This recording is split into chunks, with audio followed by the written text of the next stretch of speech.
As we mentioned at the top of this newscast, a fierce gun battle has led to a standoff between law officers and occult members of a religious compound outside of Waco this evening. I waited patiently on the Lord. He inclined to me when he heard my cry.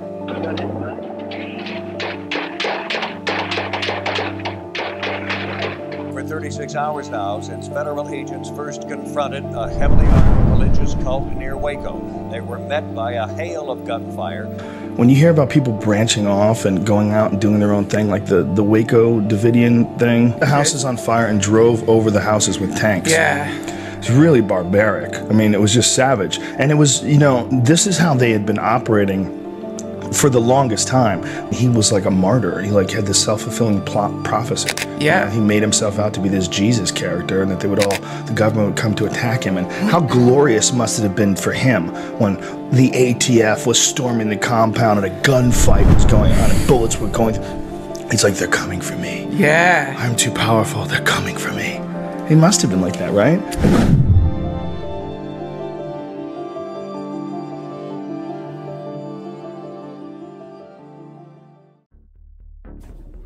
It was a tranquil Sunday morning, February 28, 1993. FBI negotiator Byron Sage, in the midst of preparing for church with his family, was about to step into the shower when the ringing phone shattered the calm. His boss's urgent voice echoed through the receiver. Byron, there's been a raid gone terribly wrong. Get to the Waco area immediately for negotiation assistance.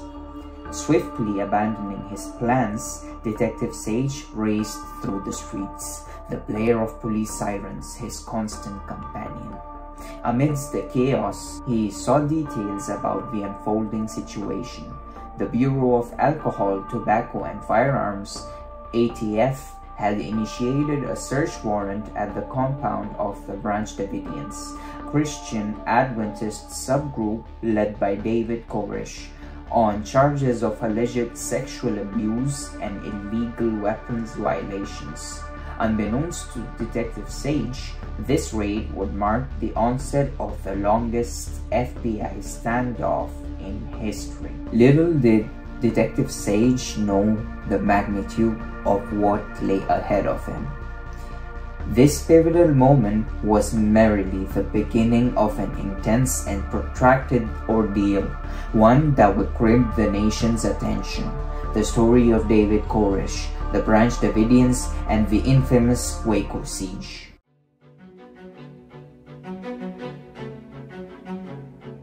Victor Hodef, a Bulgarian immigrant and devout Seventh-day Adventist, worked as a school teacher within this Protestant Christian denomination.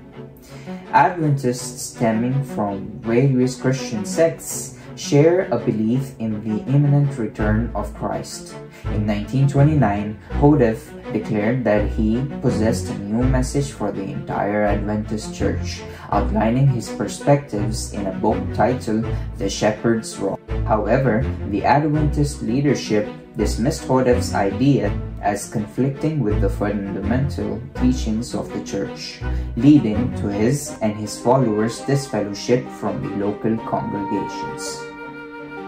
In 1934, Hodef established his headquarters west of Waco, Texas, leading the formation of the group known as the Davidians. Upon Hodef's passing in 1955, his wife Florence assumed leadership forcefully, proclaiming herself as a prophet. She believed fervently that an apocalypse would transpire in 1959, a date absent from her husband's original writings.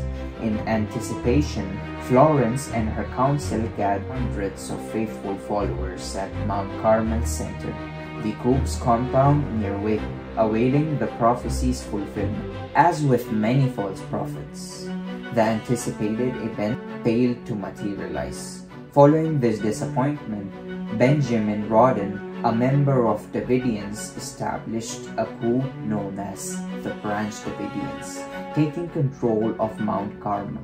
This group was a reference to the anointed branch mentioned in Zechariah 3:8 and 6:12. Upon Rodden's death in 1978, his wife Lois Rawdon assumed leadership. The Branch Davidians faced a split in allegiance between Lois Rawdon and her son George Rawdon after her passing. George eventually claimed the presidency, seemingly positioned for a life of comfort and influence within the Branch Davidians through nepotism and false prophethood. Or so he thought. Less than a year later, a pivotal figure emerged that would alter the Davidians' history, the Davidians' destiny forever. Vernon Howell was born in 1959 in Houston, Texas.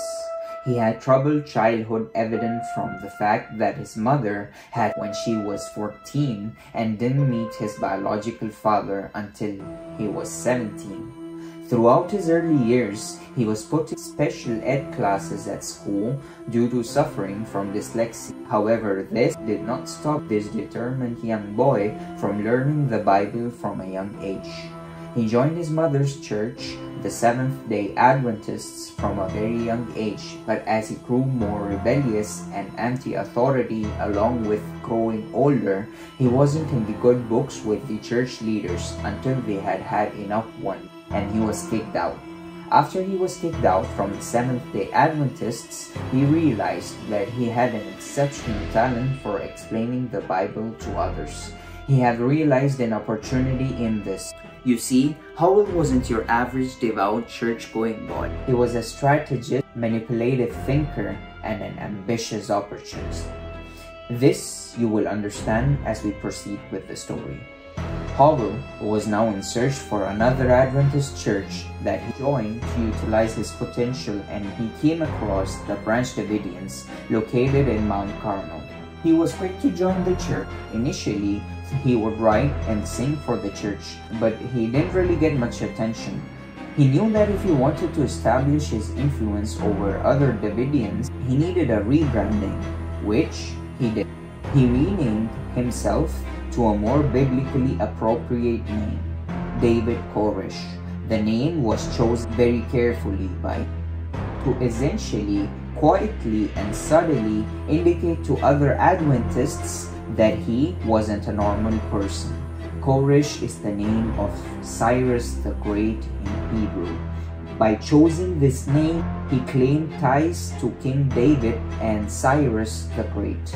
Now, he utilized his skill to explain the Bible to others dramatically, a skill that he had meticulously crafted and practiced since an early age. This ability of Koresh made him a star among the Branch Davidians, and he rapidly gained followers, people who admired him. Koresh's attempt to be recognized by the church were well received by nearly everyone at the Davidian commune. He had engaged in an affair with Lois Rawdon, the head of the Davidians during this time, while he was in his early 20s and she was in her late 60s. This dude attempted to seduce a cult leader, Granny, who was clearly a very wild granny, and he did succeed, all for the sake of power, dude master at manipulation and seduction. However, Howell wanted to father a child with her, who according to his understanding would be the chosen one. When Lois Rawdon died, her son George Rawdon inherited the position of prophet and leader of the sect. Rawdon hated Koresh because he felt betrayed by his mother, who was clearly wilding for Koresh at the time. A power struggle ensued between Rawdon and Koresh, who soon gained the loyalty of the majority of the Davidians. Koresh used to twist and bend the message of many Bible prophecies to claim that he was Christ himself, and most of the Davidians believed things were looking bad for Rawdon. In 1984, Koresh and his followers left Mount Carmel. Rawdon accused Koresh of starting a fire that consumed a $500,000 administration bill. In an attempt to regain power, Rawdon challenged Koresh to raise the dead, going as far as to exhume the corpse of 2 decades deceased Davidian to demonstrate his spiritual supremacy. Think of this as a showdown between 2 false prophets. Koresh found this as an opportunity. and went to the police claiming Roden had engaged in corpse abuse. He was told that he needed evidence to substantiate the charges.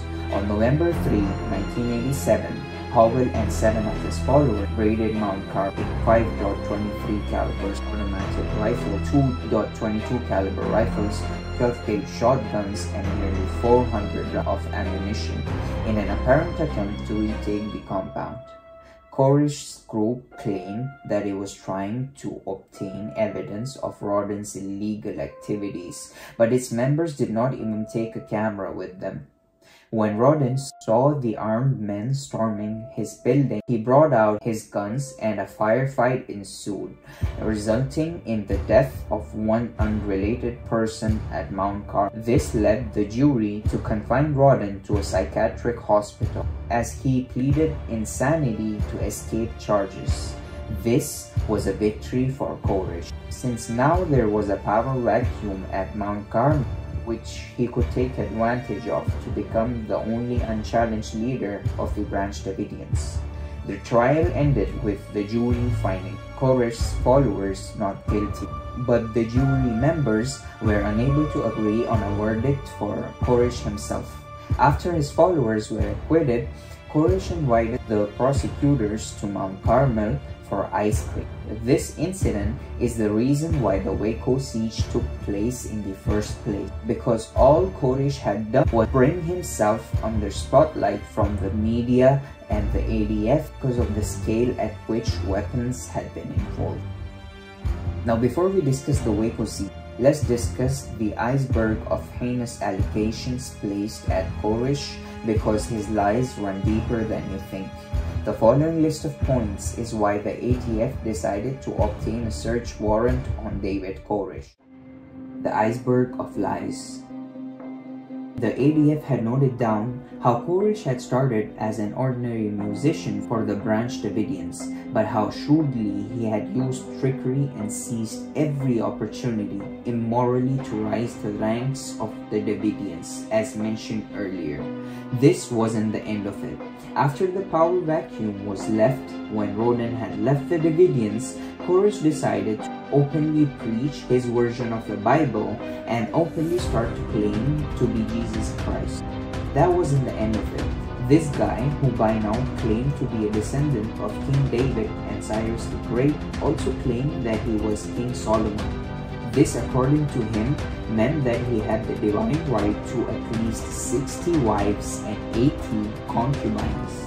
He went on to claim that all the women in the church, including married women, were now his wives, and the men had to stay celibate. This translated to an excuse for child abuse. Even before he had become the leader of the Branch Davidians, he had married 14-year-old Rachel Jones.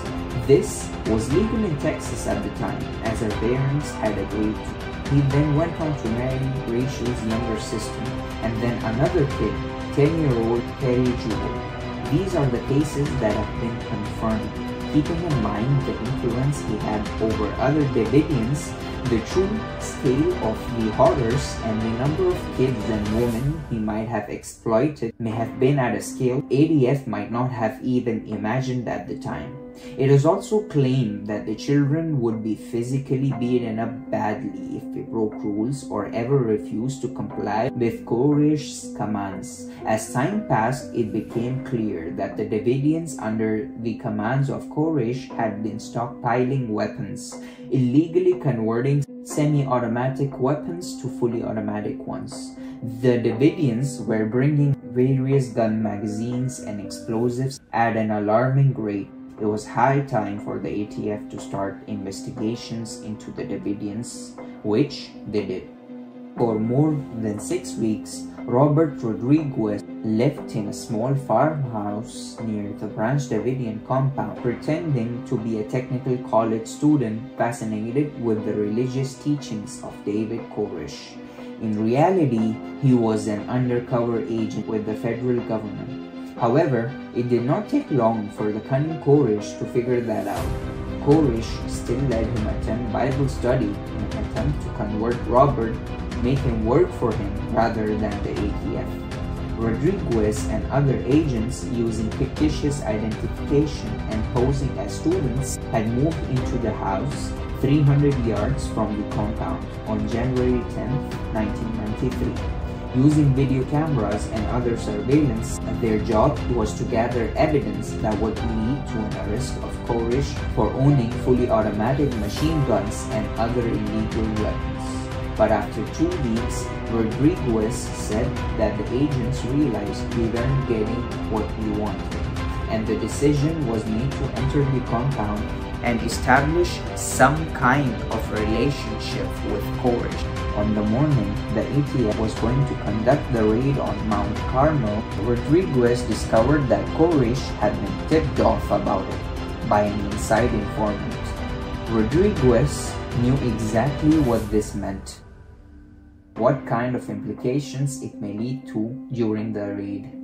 Robert raced his truck to Mount Carmel, all the way to the staging area in a desperate attempt to warn the ATF and call off the raid. Unfortunately, it was too late. All hell was going to break loose. Ironically, it was time for a metaphorical apocalypse, much like the one that this false prophet used to foreshadow in his prophecies.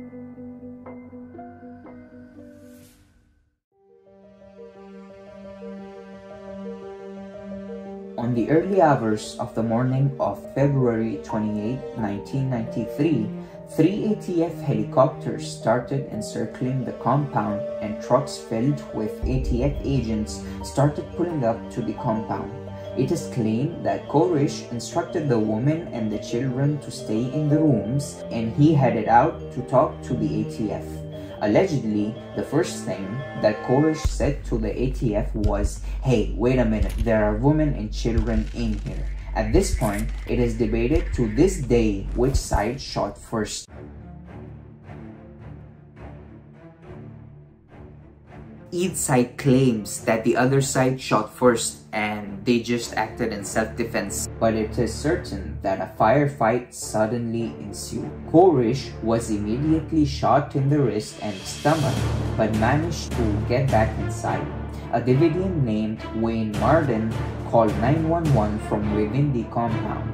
The ATF officers attempted aggressively to storm the upper levels of the compound, but their efforts were all in vain since they were welcomed with heavy firing from the Davidians. Eventually, Sheriff Larry Lynch called the Davidians and the ATF organized a ceasefire. The things were calming down, but little did anybody know that this was the start of a long and brutal siege. By this time, the first FBI negotiator, Byron Sage, arrived at the scene. At this point, Sage requested Koresh to send in medical assistance to the Davidians, which he refused. Although Officer Sage was the first negotiator from the FBI to show up at the scene, later 52 of the best FBI negotiators, including Sage, worked hand in hand throughout the siege.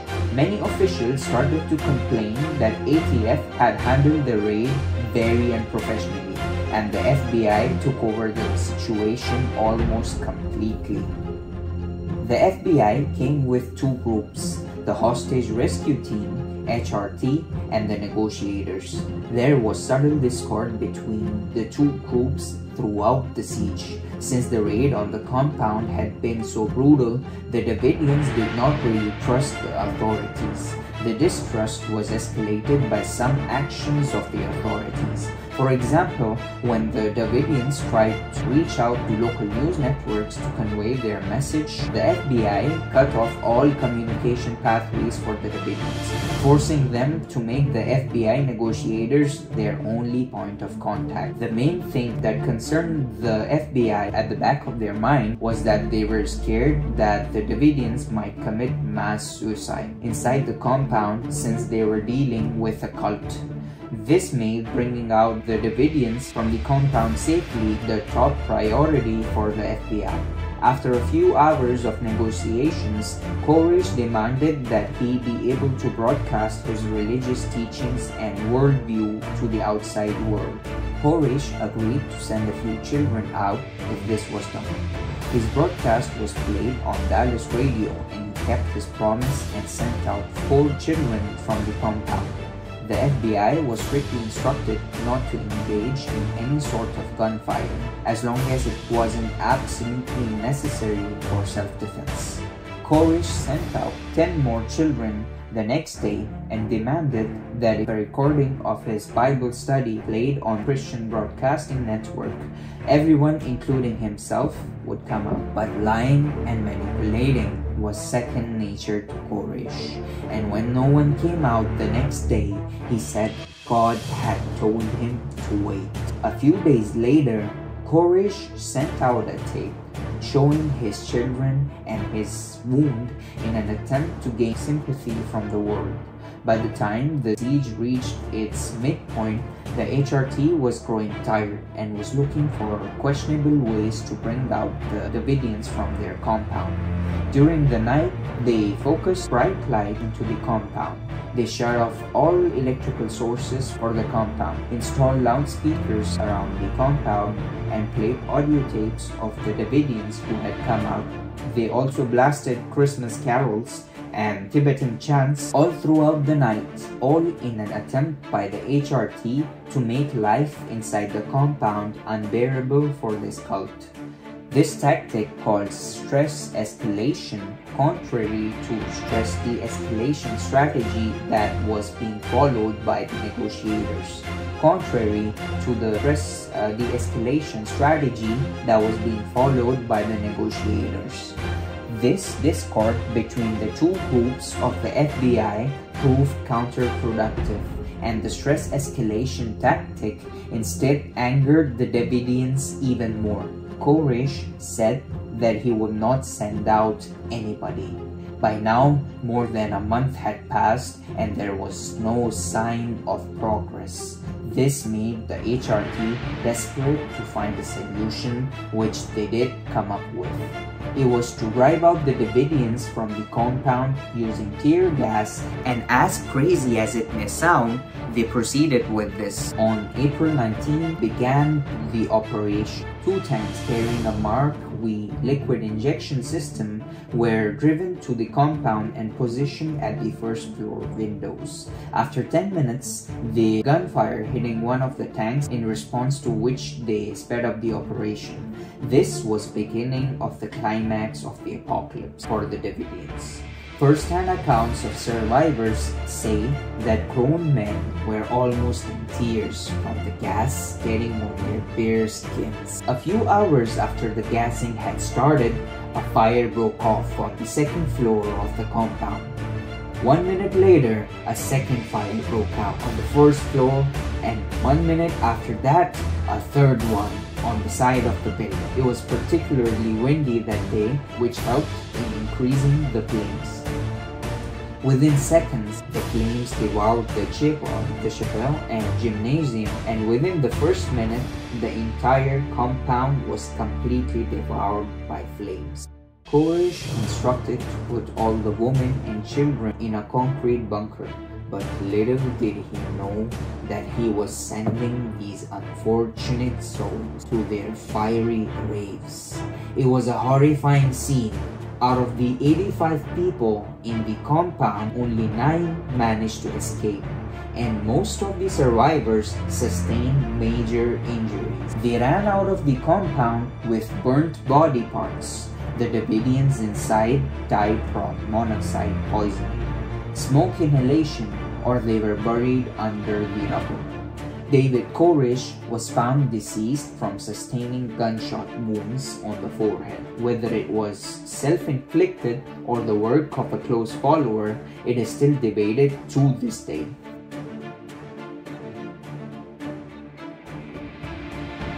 The Waco Siege left an indelible mark on American history, sparking debates about government overreach and the handling of religious groups. The aftermath revealed that the ADF's flawed execution of the initial raid plagued by errors and mismanagement, which culminated in a disastrous outcome. Furthermore, David Koresh repeated deceit and manipulation of his followers contributed significantly to the tragic downfall of the Branch Davidians. Koresh's fabrication, coupled with the authorities' mishandling, resulted in the catastrophic loss of life and property. The event triggered widespread scrutiny of law enforcement tactics and raised concerns about the rights of religious minorities. The legacy of Waco remains a poignant reminder of the devastating consequences of unchecked power, misinformation, and the imperative need for transparency and professionalism when dealing with delicate situations involving faith-based communities. Hey guys, this is Psyker doing most of the editing and behind the scenes. If you want to see more from our channel, please subscribe, and if you like this video, please give us a thumbs up to know that you liked it so that we can post more. And peace out.